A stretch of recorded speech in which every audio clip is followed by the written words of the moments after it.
joining us for this workshop, the Affordable Housing 101 plus perspectives from the housing ecosystem. My name is Mark Garcia. I'm with Alta Housing. I'm the CFO there and a board member of the Housing Leadership Council. I want to share my appreciation for all the attendees, sponsors, and members that made the conference possible. Now more than ever, we must respond to the housing shortage and make San Mateo County a more equitable and affordable place. If you aren't already a member, please consider doing so and joining the Housing Leadership Council. The QR codes on your table will take you to the link to do so. And if you don't want to become a member, you could also give to HLC. For those who can't, that'd be much appreciated as well. It's now my pleasure to introduce the workshop, Affordable Housing 101, plus perspectives from the housing ecosystem, hosted by Eden Housing. Our moderator will be Andrea Osgood. She's the Senior Vice President of Real Estate Development at Eden Housing. Please note that there will be a break after this workshop. Without further ado, I will hand it over to Andrea. Thank you. Thank you, Mark.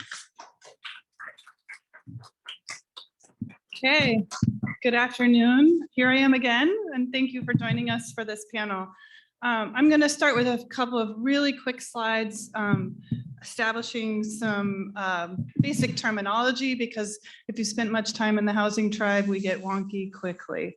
So that's really what this is all about, is to kind of set the stage. So we can go to the next slide. I have the ubiquitous, who is Eden Housing? I'll go over this really quickly. We're a nonprofit affordable housing developer. We also have our own property management and resident services company to take care of our properties long-term, and we've been in operation almost 55 years.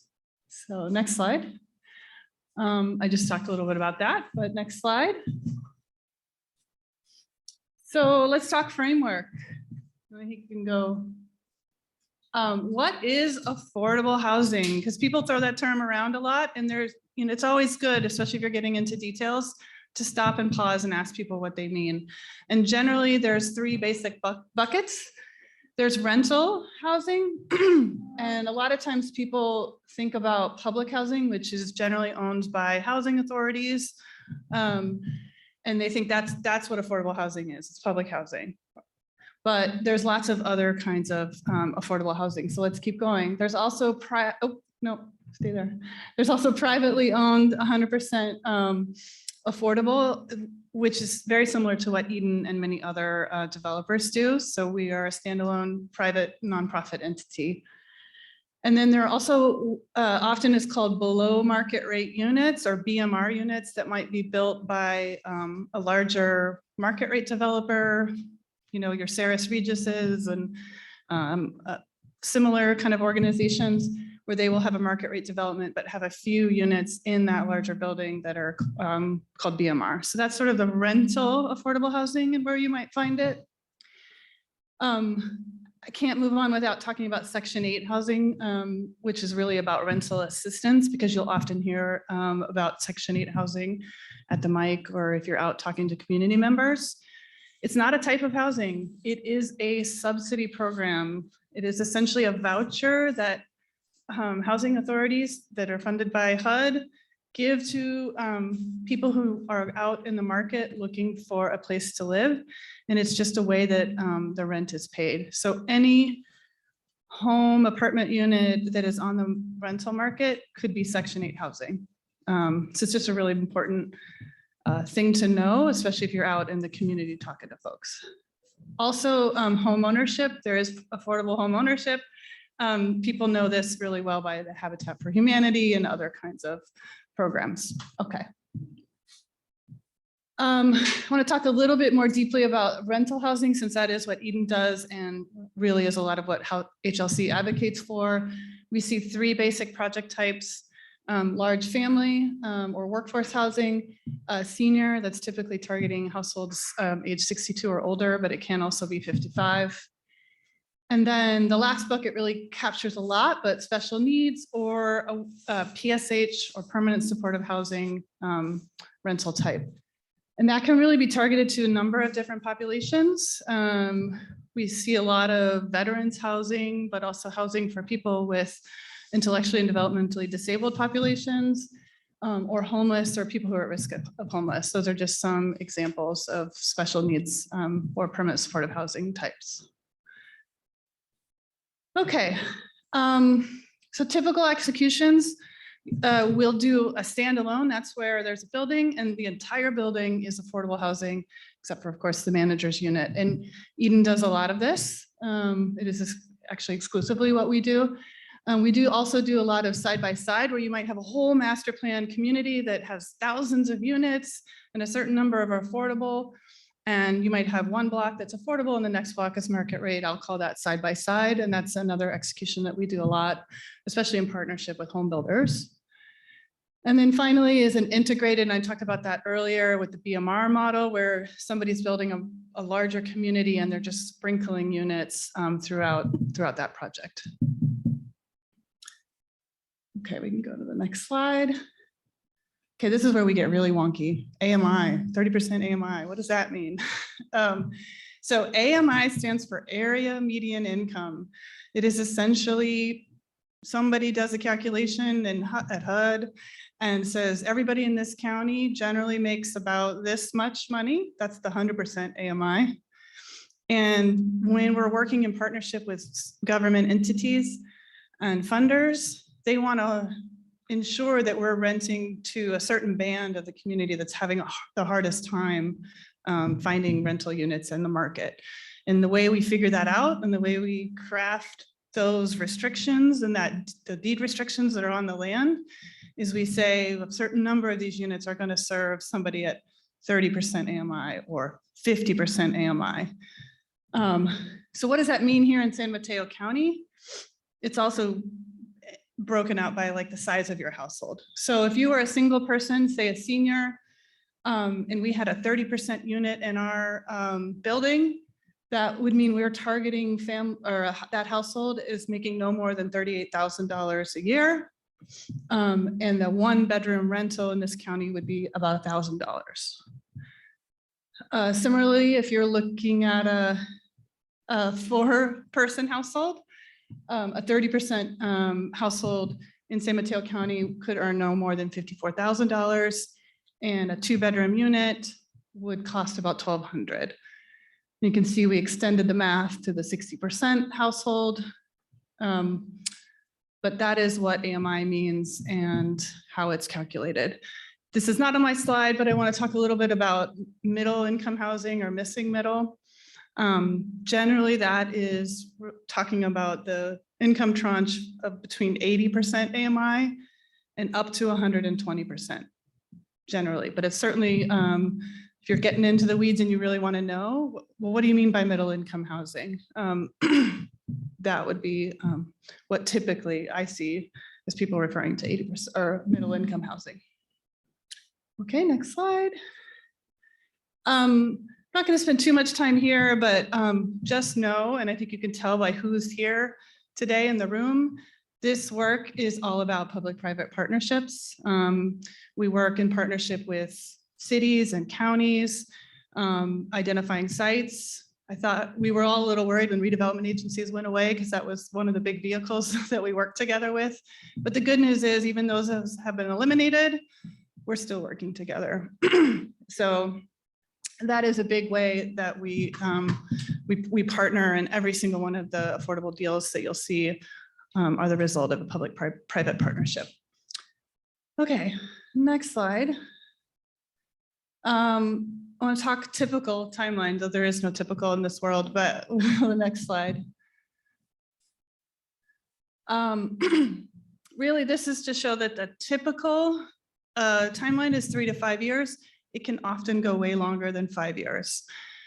And really where we see the most variability and risk is in the first 2 phases. Entitlements or local approvals can get really sticky, which is why we've seen lots of new state law trying to move that process to go faster.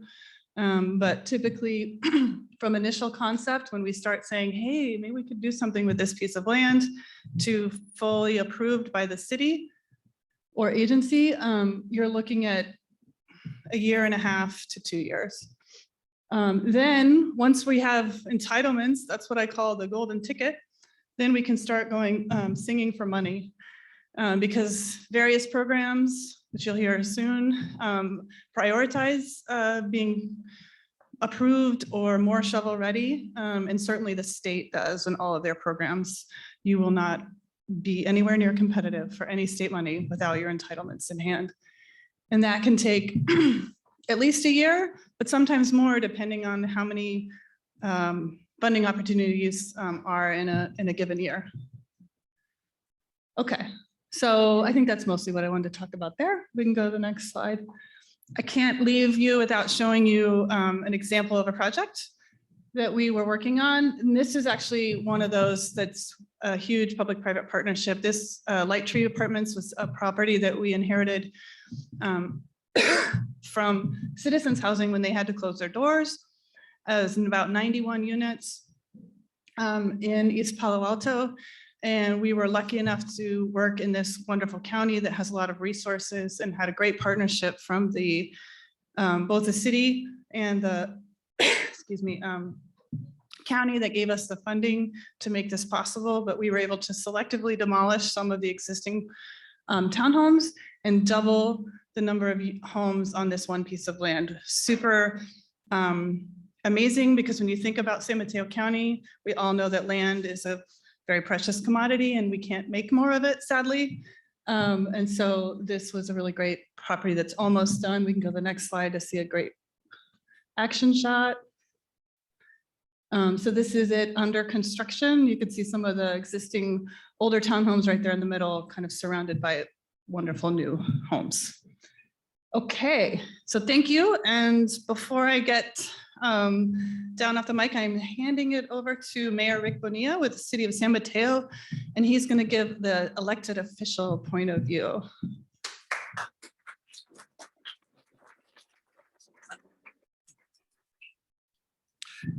Thank you, Andrew, for that great overview and the introduction.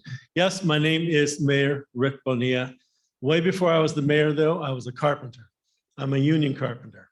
I still am. I joined in '77, but I'm also a member of the San Mateo City Council, the Housing Leadership Council, California YIMBY, and the list goes on. I'm an activist. In fact, today, given the headline on the front page of the newspaper for Redwood City, having applications for 2 gun shops, I'm making it clear to everybody that I want to stop gun violence now. Okay, so all that said, I have to let you know that I really appreciate the opportunity to be here. I have been involved in the city of San Mateo working to get housing built for 27 years. I started in 1995 as a carpenter who wanted to know why were the city fathers, the elected people, and others who were involved in the entitlement process, granting projects to developers who would then bring people to do the work from Arizona and Colorado, when we had a perfectly great, trained, expert career crew of tradespeople here in San Mateo County. I asked, do you even discuss this? They said, oh no, that's business. That's not in our purview. I said, well, wait a minute. We live here, we work here, we have a mortgage here, our kids go to school here, we vote here, right? It took a while for that to catch on. Amazingly, they didn't quite hear that for a number of years. But finally, after I got appointed to different committees, I was on the Bay Meadows Transportation and Land Use Committee, which basically created the plan for the 83 acres where Bay Meadows Phase 2 is still being built today, and the other 600 acres going north along the transit corridor to the area around 92 and Concar, where Station Park Green and other developments have been built and more will be built. So after that committee, I was established kind of as somebody in the city, and so I was appointed to the Public Works Commission, 6 years there, the Planning Commission, 3 years there, and then in 2015, I got the opportunity to be appointed to the City Council, which I was in the first round of voting unanimously by the City Council. So here I've been 8 years, and always my focus has been on making sure that San Mateo is an equitable city that's providing for everybody who wants to live in San Mateo, everybody who works in San Mateo, and everybody who actually lives there, not just homeowners. They remind us at the city council meetings, I'm a taxpayer. Well, good for you. I'm representing every single resident of the city of San Mateo. And I'll do that to the best of my ability for the best, for the common good for all. Okay, so I'm here today. Do I get to talk about the projects now? Sure. Yeah. Which one do we have here? The Montera. Okay, I brought my little sheet because there are too many facts here to memorize. And I'll need my glasses. But because I'm 69 years old now, something I hate to even think about, but here we are. So the first one is the Montera, which is a 1 acre site of land that the city was able to pick up in negotiations for the development agreement for the 83 acre Bay Meadows Phase 2 site.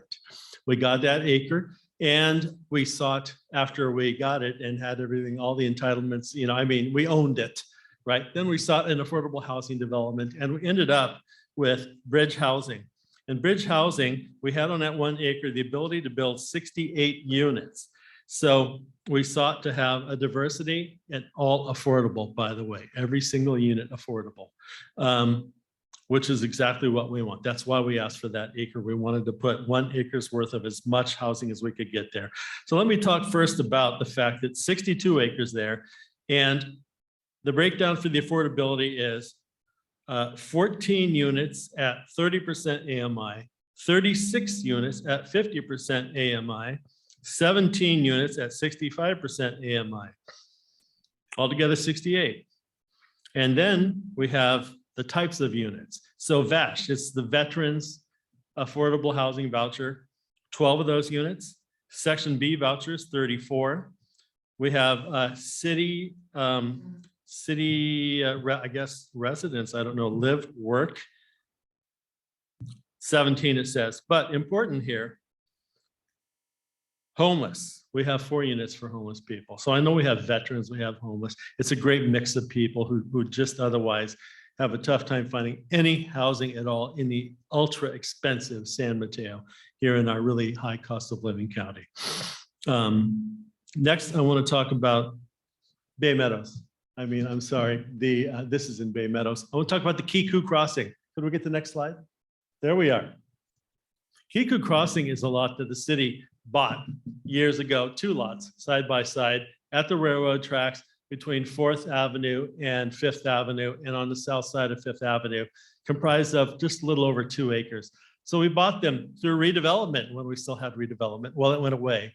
We had to go through the whole successor process to secure and be able to keep those sites, which we succeeded with. And then we sought an affordable housing developer and we found Mid-Penn Housing. Between the city's $12 million, and actually I think it ended up being more in the end. We put in more than that, but probably 15 different sources of funding, as I recall seeing the list, to get that project built. Not an easy process. It took a long time, but the city owns the land. And that was a big leg up on both of these sites that I'm talking about. If the city owns the land, which there's not a whole lot of, and in fact, in San Mateo, I think we're just about out of that. But it really makes a lot of things possible. So we found Mid-Penn. And so there are 225 units in this development. Of them, 43 units at 30% AMI, 64 at 50% AMI, 14 at 65% AMI, 102 at 80% AMI, which is pretty much your missing middle. And then we have 8 units for developmentally disabled. 3 units fall under home, which is a type of federal funding. 130 are live work for low income people who fall into these income categories.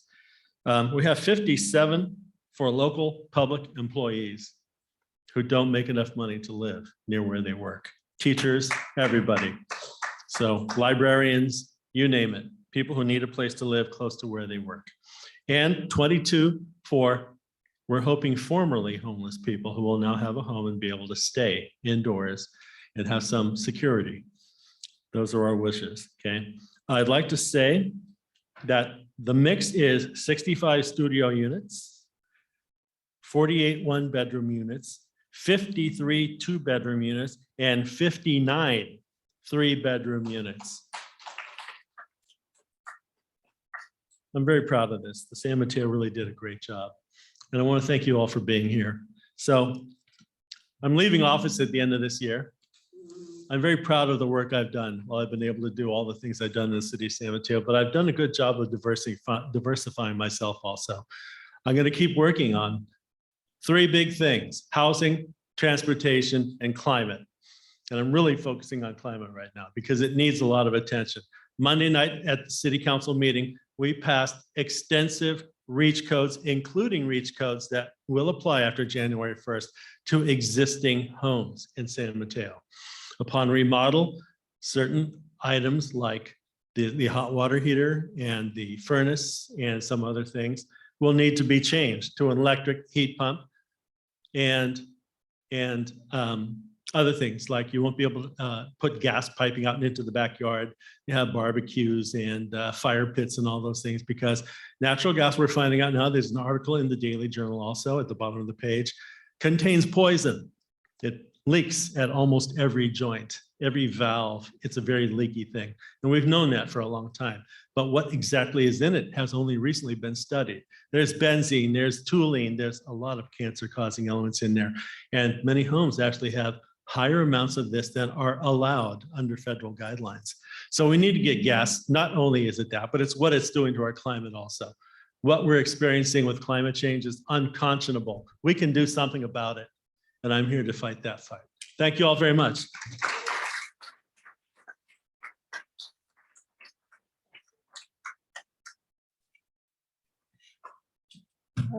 Yeah, that's me. Hi, I'm Rose Cade. I'm the Deputy Director for the San Mateo County Department of Housing. And go to the next slide. I just want to give you a little overview of what I'm going to talk about today. So I'm going to talk about the department and how we're structured because it's a little unusual. I'm going to talk about the sources that the county has control of. We actually partnered with the city of San Mateo and all of those other 14 funders for Kiku Crossing, as well as put funding. I like developers. I talked to a lot of them. How we make it happen. And so we were able to put funding into both of those projects. And in fact, very few affordable housing projects get built in San Mateo County that don't have funding from the county. And we'll talk about some of the different sources that we have that makes that possible. I'm going to talk about how funds can be used. What are the various ways in which the funds that the county has can be applied to build affordable housing. And then I think this is like one of my sort of favorite things is how do our funding decisions are made? And I don't know sort of the who's in the room today, but if you are related to a developer, then you might want to know what does the county look at and what do we care about when we provide, make decisions about funding? And then just talk a little bit about ongoing project involvement. So next slide, please. So the County Department of Housing has basically two different divisions. We have the Housing and Community Development Division. We are employees of the county. We do a lot of the work that I'll be talking about today. We also, under the same umbrella, have the Housing Authority of San Mateo County. And this is where I mentioned before, we're a little bit unusual. Oftentimes, a housing authority runs independent of county, but we are both under the same umbrella, although the Housing Authority, they're a separate entity, they have a separate board, they are not county employees, but being under one umbrella, it gives us a lot of opportunity to be strategic about how the resources of both the HCD and the Housing Authority can work together to get to some of the goals and objectives and outcomes and priorities that we have and that have been set by our board of directors. Okay. And so what are the resources that we have that make affordable housing possible in San Mateo County? The largest pool of funding that we have is the Local Affordable Housing Fund, or AHF. We just went to the board, I think, on Tuesday, or maybe it was last Tuesday, some Tuesday in the last couple of weeks, and got board approval for our AHF 10, so the 10th round of funding of the Affordable Housing Fund. The source of funding for the Affordable Housing Fund is Measure K, which was formerly Measure A. So the voters of San Mateo County approved a 0.5-cent sales tax back in, I think, 2012, and that has been the primary source of funding for the Affordable Housing Fund. I believe in the last round of funding, about 22 million that we put into our notice of funding availability, trying not to use acronyms, NOFA, but our notice of funding availability was from the Measure K half-cent sales tax. We also have state resources, and so we either are allocated state resources automatically, or we apply for state resources, and we roll those into our Affordable Housing Fund, NOFA, and those include things like HHC, Housing for Healthy California, MHSA, which is the Mental Health Services Act funding for housing for people with mental illnesses, No Place Like Home, which is also actually a program of MHSA and provides housing and services for that same population. The Local Housing Trust Fund, which is funding that the state has made available to local jurisdictions, and the permanent local housing allocation, again, an additional pool of funding that the state has made available for a variety of uses, some of which San Mateo County puts into the Affordable Housing Fund, actually most of it. We also have federal funds, so CDBG, Community Development Block Grant, Home Investment Partnership money. Both of those are resources that go into helping make the affordable housing projects happen. When I talk about uses, all of these funds, we'll talk about how they are used. And then more recently, the county received funding from the American Rescue Plan Act, ARPA. And those funds can be used for a variety of things. They were made available from the federal government as part of a stimulus to respond to COVID. And we are putting some of those funds were included in this last NOFA round. And I believe the HF10 NOFA round was about $52 million.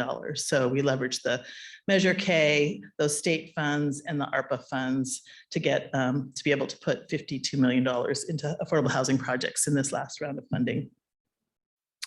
As I mentioned earlier, we also have the Housing Authority, and Andrea mentioned about the housing vouchers, right? So Section 8 housing vouchers, they kind of take a couple of different forms. There are tenant-based vouchers, and those are portable. They are, people apply, they're qualified, and then they get a voucher and they go out and find housing. We also have done a number of RFPs for project-based vouchers. And that's when a developer comes to us and says, hey, we were building some housing. We want to target some of our units to deeply affordable. And in order to make that work for us, it would be great if we could have sort of a guaranteed rental income for some of our units to help make that project pencil, to generate enough revenue to cover the operating costs and debt service that comes with the affordable housing development. And so we have both of those types of vouchers. We also have within those pools, both tenant-based and project-based VASH vouchers that we administer, and other special needs vouchers. And so what's a VASH voucher? VASH voucher, I think both of you talked about them, is a voucher for veterans. Then we have permanent supportive housing vouchers for people with mental illness and homeless people, and a number of other special needs vouchers that help cover that cost between what a person who is extremely low income and often has special needs can afford, and what even the rents in an affordable housing project cost. And then we also, like the city of San Mateo, we have county-owned land. So we actually have a couple of projects that are currently in development on county-owned land, including Midway Village, which is in Daly City. It's a former housing authority site. And I think we're more than doubling the density there. And then we also have Middlefield Junction, which is in the North Fair Oaks neighborhood, adjacent to Redwood City. And that project should start construction in the spring of 2023. They just had their last piece of financing come along. That's being developed by Mercy Housing. And I think that it's close to 160 units of affordable housing that will be built on that site.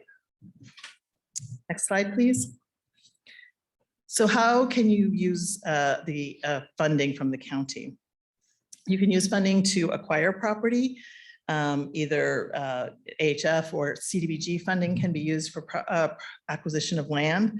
The pre-construction costs and construction costs, when Andrea was talking about that timeline, so pieces of our money can be used at different stages of the development process. So pre-construction and construction, our funding can be used for that.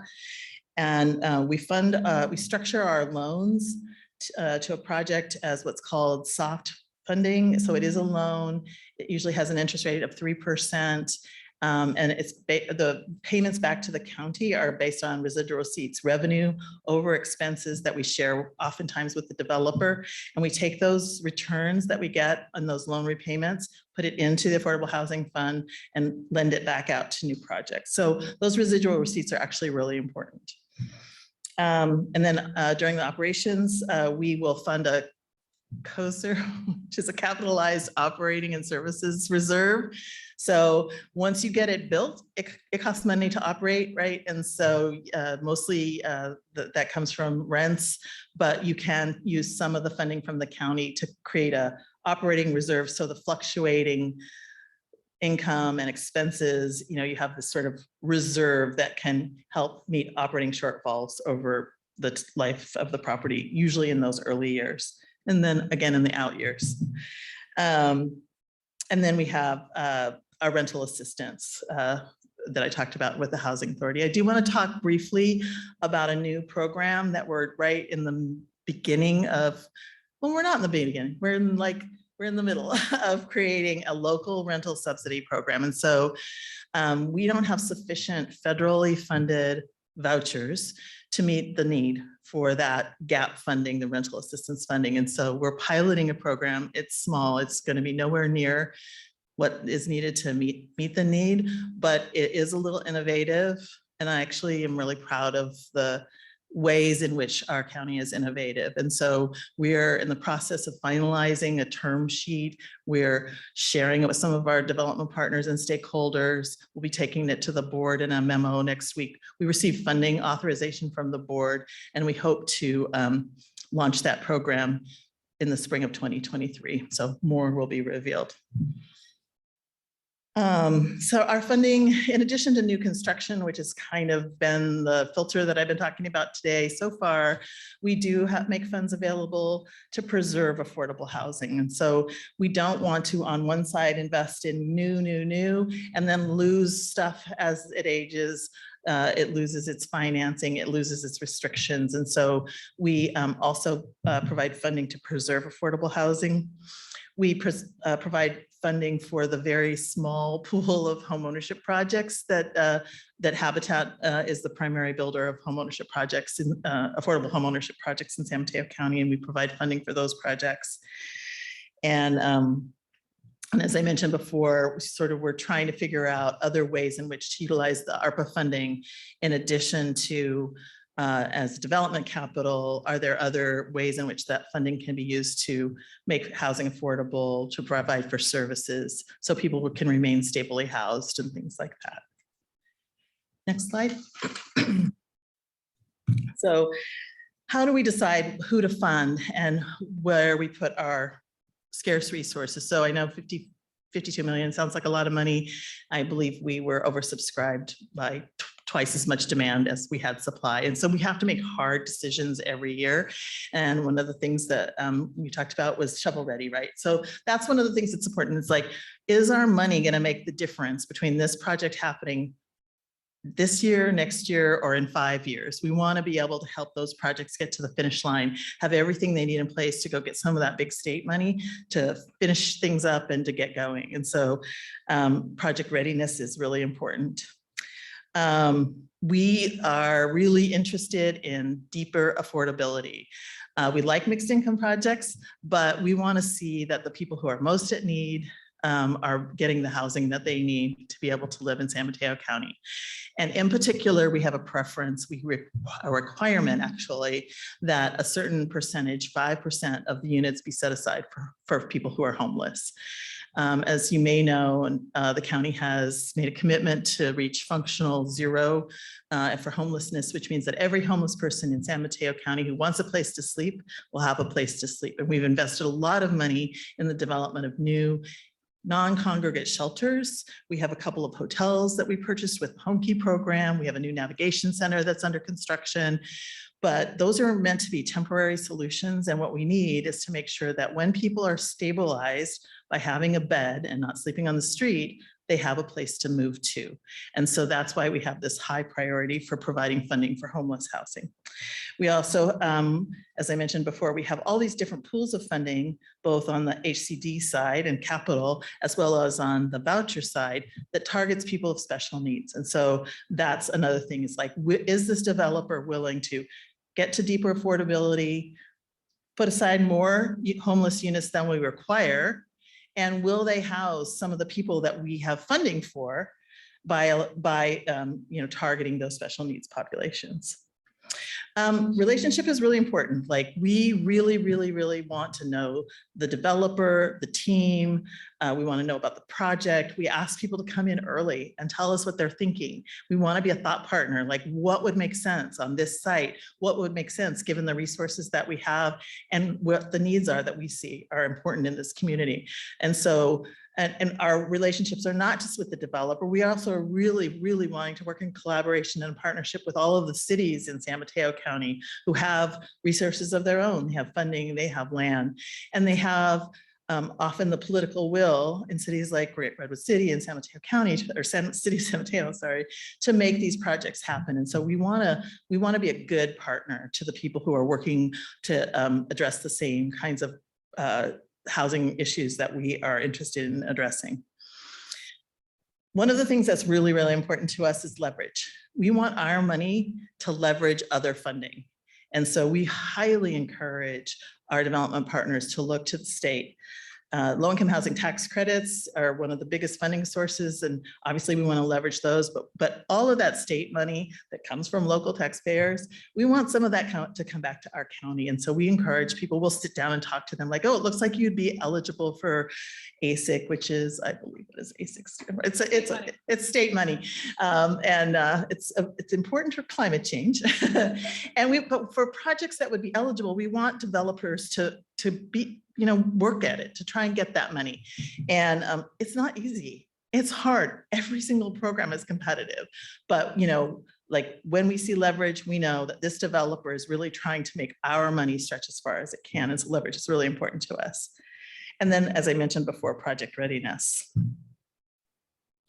Last slide is just that we have this ongoing responsibility to make sure the things that we invest in continue to operate as proposed, right? So we do monitoring to make sure that the property is being kept up, that they are reinvesting. We look at the annual operating budgets to say, like, are there any red flags there? Is there any reason why this project might, go south? And then we could work with the developer to say, like, how can we help?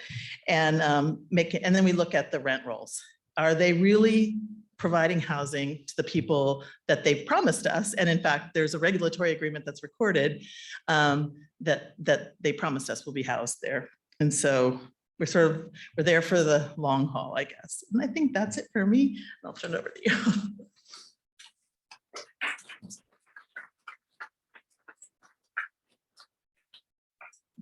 Thank you. My name is Kalisha Webster, Senior Housing Advocate at Housing Choices, and I'll be talking about how housing advocates can plug in and influence the housing ecosystem. So that's the work that Andrea is doing, the work that Rick's doing, and the work that Rose is doing. Next slide, please. Jeremy. Thank you. So Housing Choices is a nonprofit service provider. We are dedicated to expanding opportunities for people with developmental and other disabilities to live in the community. We do this by helping individuals and families to apply for and retain affordable housing. We actually started 25 years ago as an advocacy group, started by parents and service providers of people with developmental disabilities who saw that without access to deeply affordable housing, these adults with developmental disabilities would be forced out of the communities that they had grown up in. And this is because while state and federal law did attempt to foster community integration by, sorry, give me a second, by entitling people with developmental disabilities to receive the supportive services that they need in order to live in the least restrictive setting of their choosing, they never made any plans for how to make the existing housing supply affordable to people with fixed or extremely limited incomes. And so we try to overcome this housing needs gap by working with affordable housing developers such as Eden Housing to create inclusive communities where some units are in a typical affordable housing project are set aside for people with developmental disabilities who receive supportive services, on-site supportive services funded by the regional center. Next slide, please. So at Housing Choices, we think of inclusive housing as a means for our vision for communities to overcome past inequities and move towards a future where there's equal opportunity for all. In order to achieve this goal in San Mateo County, we have to understand the local context. San Mateo County is a suburbanized county of 20 small cities built up in vision of post-World War II dream of single-family home ownership, which is enabled by the expansion of the freeway systems and the Caltrain commuter rail systems. In addition, the generational impacts of 1950s era racially restrictive covenants is such that most affordable housing projects in the county face overwhelming scrutiny by wealthy, privileged, mostly white homeowners. Also known as NIMBYs or not my backyard dissenters, who are bent on preserving the characters of their neighborhoods. In addition, while these small cities throughout San Mateo County do hold local land use powers in order to decide the fate of these projects, because of their small size, most have troubles with generating local housing funds in order to finance these projects. So the county board of supervisors and Department of Housing, as Rose mentioned earlier, plays a really key role in making sure that these projects are financially feasible. Next slide, please. So with that in mind, when Housing Choices expanded into San Mateo County in 2019, really focused on changing local policies and programs, which had the effect of discouraging development of inclusive housing with people with developmental disabilities. This started with advocating to the County Board of Supervisors to revise funding priorities for the Ward of County Metro K housing funds to allow intellectual and developmental disabilities to be an eligible special needs population. We also advocated to Housing Authority of San Mateo County to allow units that are rented to residents who receive supportive services from the regional center to be an eligible population as well for project-based vouchers. And project-based vouchers is where the money is guaranteed to the developer and the resident only pays 30% of their household income towards the rent. So that makes it much more affordable for somebody who's on disability benefits, only receiving about $1,000 per month in income. And then most recently through our housing element advocacy, we've seen local financing, density bonus, housing overlay, commitments to change those, provide points for including special needs populations, including intellectual and developmental disabilities and projects. Next slide. Well, I think you're ahead of me. Go back one. Forward. Oh no, we've lost a slide. There it is. Okay, getting self-advocates involved. Sorry, my job as senior housing advocate is not only to show up to these city council meetings and community meetings in order to advocate on behalf of this population, but it's to recruit and engage self-advocates to show up to meetings in order to inform or educate community members, city leaders, affordable housing developers about their own housing needs. Through our work, we have seen over the last 20 years the power of a personal story to turn, I guess, into a note time and time again. We know that even for the most staunch detractors, when they hear these stories, it's hard to prioritize the views from their homes over the needs of an individual to live independently in the community in which they've spent their entire lives. Through our housing advocacy work, we're able to develop leaders in the community, such as the ones seen here in this picture, testifying before South San Francisco City Council in favor of an inclusive housing project. And we support these advocates by helping alerting them to upcoming meetings where we believe that their voices can be most influential and impactful in getting a particular project passed or in creating programs and policies which could lead to more affordable housing in the future. We also share talking points to help them tell their stories in a meaningful way. And one example is going to be this next slide here, where you'll see one of our advocates testifying before City of San Mateo City Council back in 2020 in support of Kiku Crossing.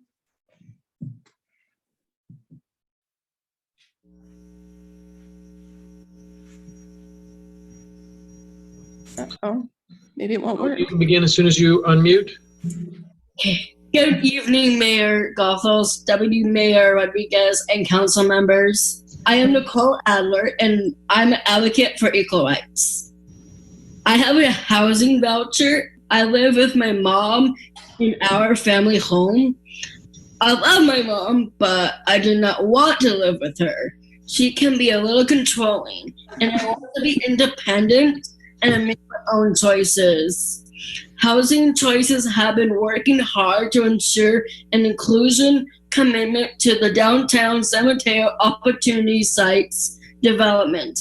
As you know, the project will provide 225 new affordable homes to individuals and families and new public parking. And it is transit-oriented and near downtown shopping and services. The Housing Authority and Mid-Penn and are asking for the inclusion of 8 apartments with project-based vouchers for people with developmental disabilities. I know I will benefit from the deeply affordable housing with the coordinated services I receive from the regional center. If I were to move out of my mom's home into one of these units, I would change my life. I know if it will change mine so dramatically, there are many others who would benefit. Also, everyone should be able to have the choices to live in the area where they grew up and have roots in the community. And I am no exception. Thank you for your time. Nicole, that was excellent. Thank you. You still had 15 seconds left. Yeah, sorry. We will watch the whole 5-hour meeting. But as you can imagine, Nicole's story was very influential in securing the 8 units that we received in this project for people with intellectual and developmental disabilities. And if we did actually sit through the rest of these comments, you'll see that almost every person that spoke after her in public comment, whether they knew her personally or not, or knew her story personally, spoke in favor of the set-aside units because they understood from her comments how impactful these affordable housing units can be for someone. Kiku Crossing was, Kiku Crossing was actually the first project I worked on when I started at Housing Choices back in 2020. And like most affordable housing projects in the county, there was overwhelming opposition from an adjoining single family neighborhood. This was made even, it became even worse after the passage of AB 1763, I believe, which allows for increased heights and densities for 100% affordable projects that are near transit hubs, which the developer decided to take advantage of in order to reach that 225 units with support from the city council. And you've seen Mayor Rick Bonilla was on the council at that time, so he was part of that decision-making process. And so by turning up and advocating and mobilizing our City of San Mateo residents who have developmental disabilities, we were able not only to speak in support of the increased height and density, but also to educate the community about the fact that by including special needs populations, such as people with developmental disabilities who do not typically drive or own a car, they could actually reduce the traffic and parking impacts of the project that were of such concern to the neighbors. And we don't work alone in getting this project passed, of course. We work with other housing advocacy groups such as HLD and Peninsula for Everyone, as well as other disability advocacy groups such as the State Council for Developmental Disabilities and the, let me get this right, Center for Independence of Individuals with Disabilities.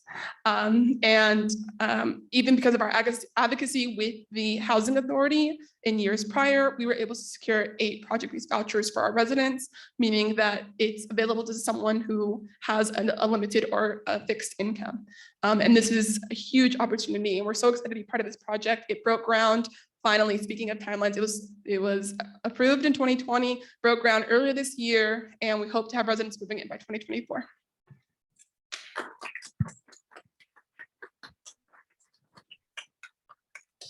Well, thank you, panelists. I really appreciate you joining me today. And moderator's privilege, I'm going to take the first question.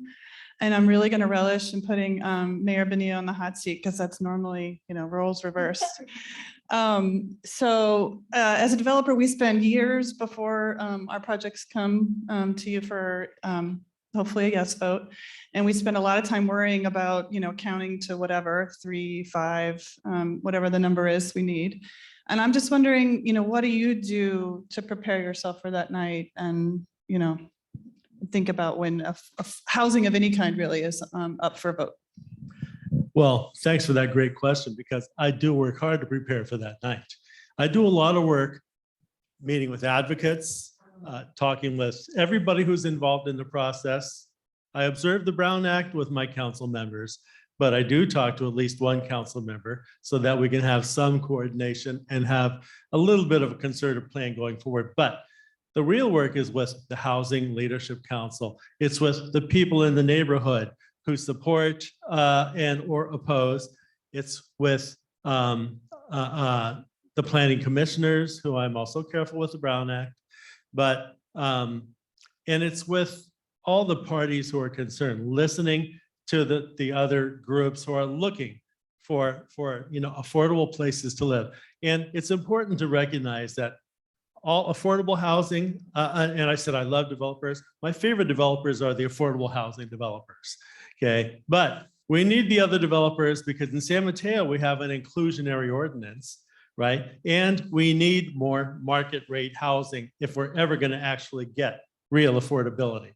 We have to have supply enough to meet the demand to be able to have that relationship come into balance where affordability will come about.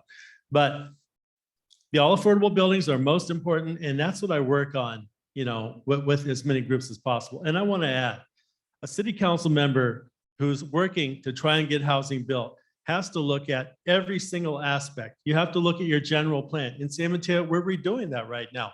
It's a major issue. We have to make sure that the general plan allows plenty of areas with the proper zoning for the housing that needs to be built at the proper heights and densities.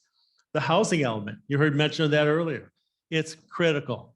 San Mateo, like many other cities, got a 12-page letter back saying your housing element is not compliant in all these many different ways. We're working to try and come into compliance. Our planning staff was told you're not going to be compliant, and they knew that, I guess, but they went ahead and submitted it anyway. The other thing I want to do is I want to recognize the Housing Leadership Council for having me here today, but I want to recognize our other partners, the Housing Endowment and Regional Trust, who put money into the 2 projects I showed here tonight, the county, who also put Measure K money into the 2 projects that I showed here today. And these are partners we can count on because they keep coming through with support, provided we provide the fertile ground for these projects to grow in. And that's a real council member's job, is to make sure that you're pulling all the pieces of the circle together to make it possible. And so anyway, thank you for having me here. Thank you, Rick. You can keep that for a second. So this is where I will pause and see if anyone else has their own questions. Rich. Yeah, this may be a question, Rick, I should have asked you off this particular gathering, but I'm going to ask it anyway because it's been bothering me. So the project at the Rite Aid development, San Mateo's 960 units. It's called the Concord Passage. Yeah, Passage. It was approved almost 4 years ago now. With money at almost 7%, do you think we're going to be able to get it built? That's a good question for the developer. I checked with them about 6 months ago and they were optimistic. In fact, they said, don't worry, the project is going to happen. We're still lining up funding, and I know that has changed. So maybe I should check with them again, okay? Because it is a private developer. And it does include, I think, about 90 affordable units in a separate building on the same site, but affordable units. And so, yeah, no, that's a good question. I mean, it might not happen. Okay, I mean, that's a reality because finances happen. That's what I'm worried Yeah. with all of our projects. Yeah, thank you. Okay, other questions? Okay, I'll come back to you. I'm curious who is responsible for defining the affordability of rent in relation to brackets of AMI, and how or how not other financial burdens like childcare, debt is considered in that equation for working class people. I can start on that. I call affordable housing finance lasagna. There's lots of layers and it gets messy. And so that's a long way to say all of those different funding layers that we put together will have different rules. And you're essentially, as a developer, making a promise that you will rent a unit for a certain amount of money. So that's really a lot of it is driven either by the funding and that piece of lasagna, or the entitlement process that you go through. So if you're satisfying an inclusionary is basically a requirement that if a housing development is being built, a market rate, that if there's a certain number of affordable homes, a lot of times that part of the zoning code, the inclusionary zoning ordinance, will specify the income level that housing needs to be. So it really comes from two main areas: the entitlements or the approvals from the local jurisdiction, or the funding that we're getting. And I don't know. I'd like to add that sometimes the city council lays out parameters to what they want to see in a project.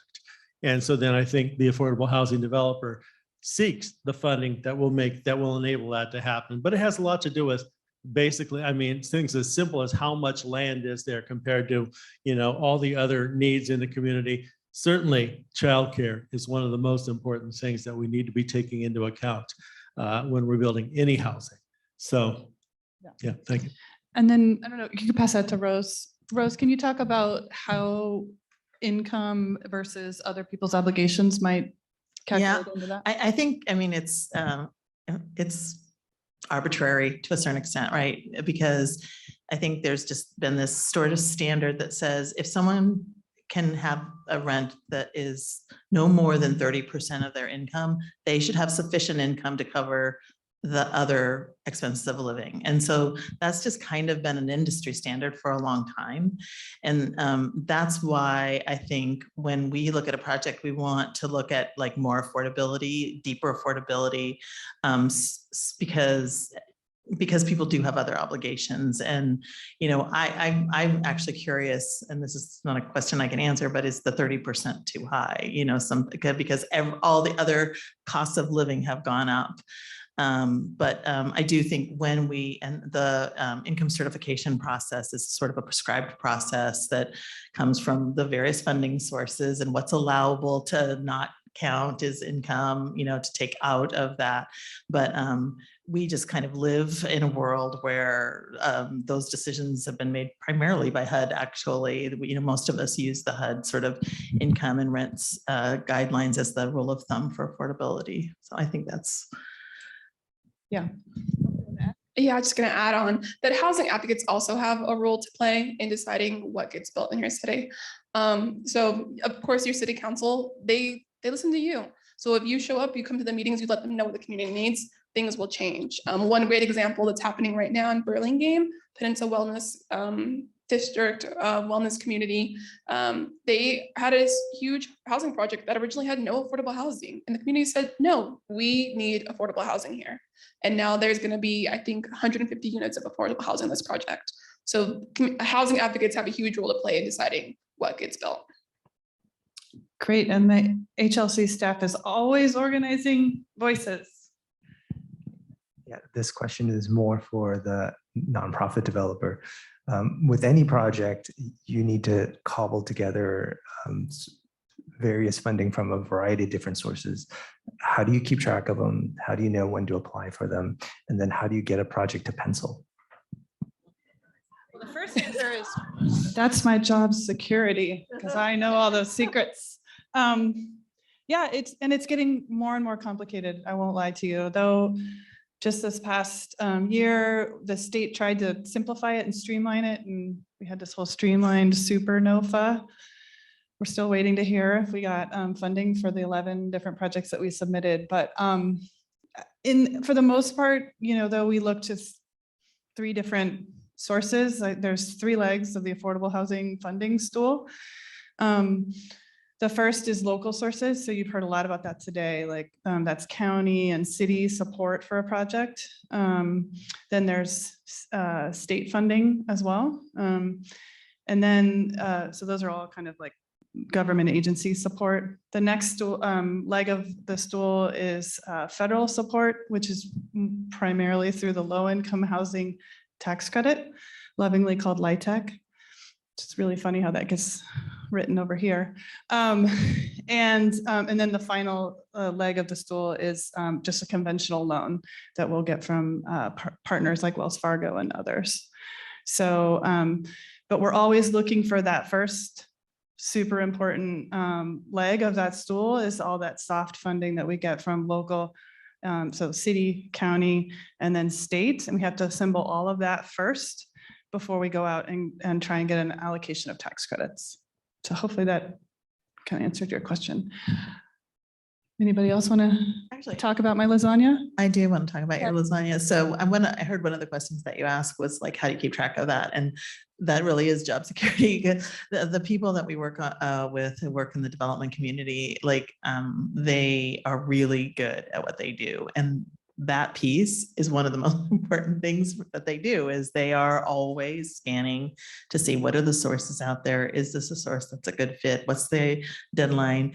This is one of the reasons why we really encourage people to work with us, because we want to make sure that are saying we're not going to fund you this year, but we'll fund you next year doesn't get in the way of them getting like some really important piece of funding. So, but yeah, I mean, like, how do they keep track of it? I have no idea, but they're very, very clever and talented people. So, but hold the mic, because I also want to talk a little bit as a taxpayer, right? I just talked about how important public subsidy is to our projects, and don't be worried. It's not just the developer that pays attention to all the promises we made.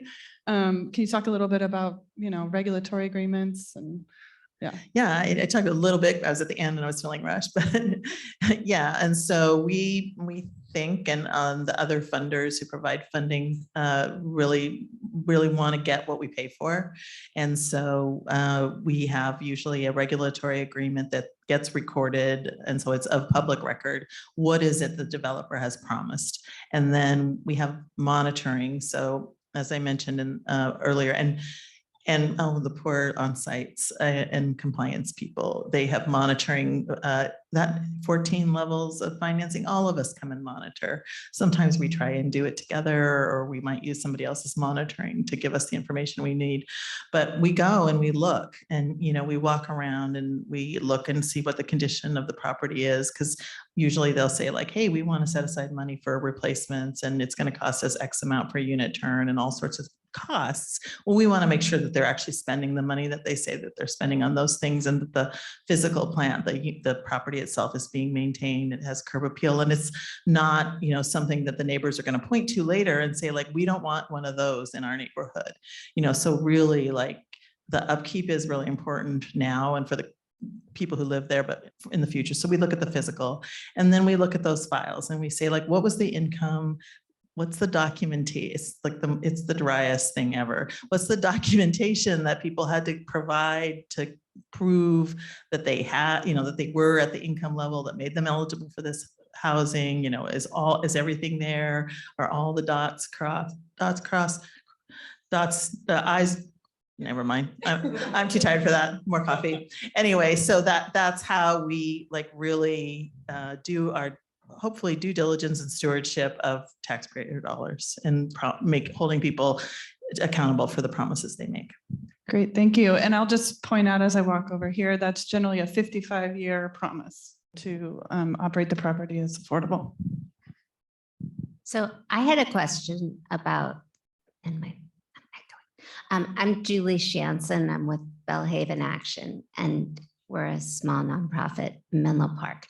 But I'm curious about some of these regulations, specifically around occupancy and I was in another housing space this week and they said generally it's the number of bedrooms plus one person. But I saw on somebody's slide, which I was so happy to see, that they showed a 2-bedroom with 4 people, because I think the reality in the Bay Area is that we are multi-generational living in housing because there just isn't enough.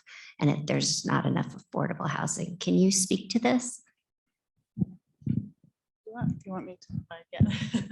I can say, so I believe overcrowding is measured as 2 people per bedroom plus an extra person. Because for some reason the living room is counted as a room you can sleep in. And are you, maybe I'm misunderstood. That's not, I don't think that's overcrowding. That's like the maximum. Well, that's what I'm sorry. Yes, that's what I mean is like, it's overcrowded once you go over that number. I apologize. So for a 2-bedroom, you get 2 people for each of those bedroom. So that would be 4, and then you get another one. So you could have up to 5 people. I believe that's correct, but I am not in property management or compliance, but we do have rules about, and I can get back to you on that. We do have rules about how many people can live in a unit, and it is, or a home, and it is limited. So to not have overcrowding, which we. I understand that. So I was understanding that when we were doing calculations of this, and I don't know who, and I don't know when, but that it was to keep the numbers low, so that 4 people would not be allowed to take one over the limit, not in California or not in San Mateo County or. That is not a rule that I'm aware of for any of the funding programs that I'm used to. It could be a local regulation, but I would doubt it. Yeah, as far as I know, all HUD funded programs, which HUD funded properties, which is almost all of them, have that 2+1 rule. This is a question for, I guess, anyone on the panel, but there've been so many celebrations of different state housing bills going through over the last couple of years. Has anything really helped so far in terms of simplifying? Does it feel like things are moving into action? Do a little bit. Oh, you wanna go? I feel like I've been talking a lot. Don't fight. So, you know, when a new housing bill comes into reality, the city looks at, oh, well, how do we respond to this bill? So in San Mateo, we'll have a study session to talk about it. And usually I'm pushing for the maximum that we can get out of it. And maybe 1 or 2 other council members are. And then certainly 1 or 2 other council members are saying, well, how can we limit this? Right? Maybe 3 council members. Not all housing bills that are really intended coming from the legislature right now to help us build and provide more and better housing. So I want to say that I'm really thrilled that AB 2011 was recently approved, which is going to allow something that's going to be very, very meaningful. Has not had time to have anything built yet, but it allows for infill development in existing zoned areas, basically by right. And without any parking if you're within certain diameters of certain transit opportunities, which we have. The Caltrain line, the stations, and the El Camino with regular bus service qualifies as that kind of a transit amenity. So there's great opportunity going to come from that. And I actually met with Buffy Wicks the other night, and I was so proud to be able to see her at a YIMBY event. Like I said, I'm a carpenter. We worked with Buffy Wicks, the Carpenters Union and Buffy, to make AB 2011 happen. Okay, and that is a major step forward for any jurisdiction that's going to be able to build housing in those settings. Yeah, and I would just say, yes, they worked. So we had SB 35 a couple of years ago, a couple other things, and then we sort of stalled out because we were trying to find the right compromise with labor. And I would just say that labor started paying attention because those bills were really working. Is that fair? Okay. Other questions? Yes, I also got the 5-minute nod. So, okay, I'm gonna go to Rich again. Thank you. Yeah, I see Buffy's bill. By the way, Buffy Wicks was a member of my union, UFCW. I see her bill as a game changer. it really rezones commercial property without the city being able to do it. But I also think SB6 is going to be a game changer. And in San Mateo, at least, that'll give us 15% below market rate units anywhere it's used, even though it doesn't specifically apply to below market rate units. So I think those two bills together are going to really change things. Thank you. Thank you, Rich. Okay, any further questions? Thank you. I was just wondering how you make the decision about whether you're going to build as side by side or with the units actually inside of the larger development. Well, Eden always does like a standalone. So we'll either be doing our own building or we'll be doing side by side with a market rate partner. So really it's the market rate partner. When do they decide that they want to partner with Eden to do side by side or to just integrate? And I would say there's lots of things that impact them. Sometimes it's politics, like wanting to have Eden and the coalition that we bring, you know, because Kalisha shows up and brings those people with really moving testimony. But also doing a set aside can reach much deeper affordability because we can leverage all those other programs. We can go to Rose and get some funding. So it's also about what are you trying to do on the site, but I would say that's the benefit of the side by side, but the integrated has its place too, because a lot of times that integrated housing is going to be at a higher AMI level. It's going to be more in the 60 to 80 to 100% AMI. So I'm definitely a supply side believer, build it all. We need it all. So other questions? Did I get the hook? Are we? No. Let's do adjourn. Seconded. All right. Well, if you have other questions, please feel free to come up. I feel like Mayor Bonilla needs to do a side 101 on the Brown Act because he mentioned it several times. So if you want to grill him on that, thank you so much. And thank you again to my panelists.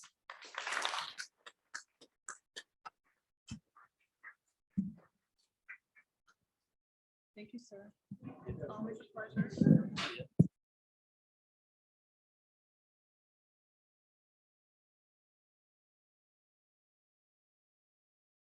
Hey everyone, before you get up and run away, I just want to let you know what's going to happen next. We have a 10-minute break. We're going to do a closing at 2:40, and then we are going to do happy hour at 3:30 at Alhambra Irish Pub. If you would like a ticket to go to this happy hour, find a board member, or if you can't find a board member, come talk to me and I'll hook you up with one so you can get a ticket. But we hope to see you there, and thank you so much for coming to Housing Leadership Day.